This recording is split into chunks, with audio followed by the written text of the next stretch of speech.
All right, what you're looking at here is the Dolly 556 rotary paper cutter, sometimes referred to as rolling paper trimmer. Basically, because there's a rotary blade, it's actually round, sitting inside this cutting head that slides along this bar. The advantage of a rotary paper cutter is that they're known for being very precise, very accurate.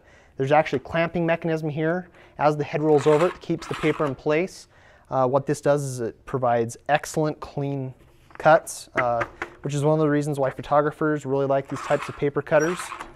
There's a guide right here that you just push this button down and it slides back and forth. And then on the cutter itself, you have screen printed a grid. It's actually in centimeters.